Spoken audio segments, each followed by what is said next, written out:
Magpapatanim na nga niho kami ng aming tubigan. Mataas na nga niho aring mga punla, kaya nga niho kailangan na siyang maitanim. At dini nga niho sa pagkuha ng punla ay ang aking Junakis ay tutulong daw. Bali yan nga ho palang tubigan ay sinuyod muna ni Pudra para nga niho matanggal yung mga damo at saka nga niho yung mga bagin-bagin. At dahil nga niho malinis na iyang tubigan ay pwede na nga niho natin iyang taniman. Bali nga niho ay nagtulong kami diyan ni Mudra magkatkat ng mga pananim. Ay mabuti na nga lang din ho talaga at tinulungan ako ni Mudra magkatkat na ring mga pananim. Ay konsulo nga niho kung magkakatkat niyan ay talaga naman nga nihong malalang pagod ang aking aabuti. Bali nga niho si Pudra ang naglalaplap diyan. O yun hong laplap ng punla, hindi yung laplap na iba.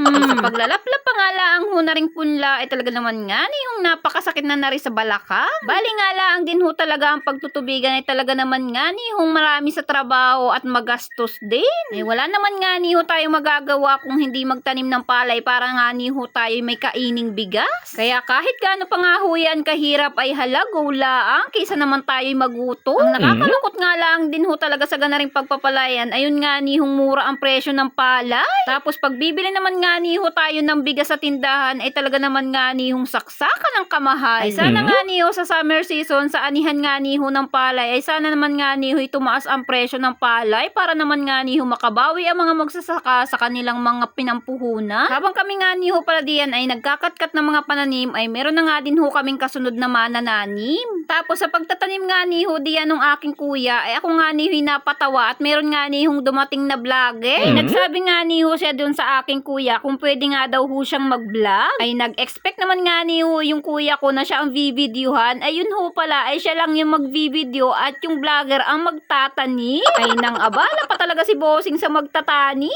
Ayan nga niho at dumudbad lang si Bossing ng ilang puno. Ay nako, buhay content creator talaga, may ma-reels lang. O aminin nyo, may mga makaka-relate dyan. Ayan nga niho at pinagpatuloy na nung aking kuya ang pagtatanim kahit masama ang loob niya. Ay solo nga niho pala siyang nagtanim diyan dahil nga niho ay kanya na iyang pinakyaw. Ay bali nga niho sana ay 4 na tao ang tatanim diyan ay kaso nga niho ay kanya na daw papakyawin. Medyo malawak-lawak nga din ho aring aming tubigan na inupahan ni Pudra, kaya naman nga niho kung sulo ka diyan tatanim ay talaga naman nga nihong sakit sa balakang ang iyong aabutin. At nang matapos na nga niho naming katkatan lahat ni Mudra ay ako nga niho'y nagtry magtanim. Ay Diyos ko po, mas mabilis pa yata ang paghakbang ng pagong kaysa sa pag-ugso ko na ring palay. Ay kung ako nga niho'y marunong tumanim ng ganaring palay ay ako nga niho'y manananim din dahil nga niho mahal ang araw sa ganaring pagtatanim. Ay kaso nga niho'y marami pa yata akong kakaining bigas bago ako matuto sa ganaring pagtatanim. Ay may kahirapan din ho talaga magtanim ng ganaring palay ay bukod nga niho sa masakit sa kamay ay masakit pa sa balakang. Ayan nga niho't nag-ilang ugsok lang ako ng palay ako'y napahawak na agad sa balakang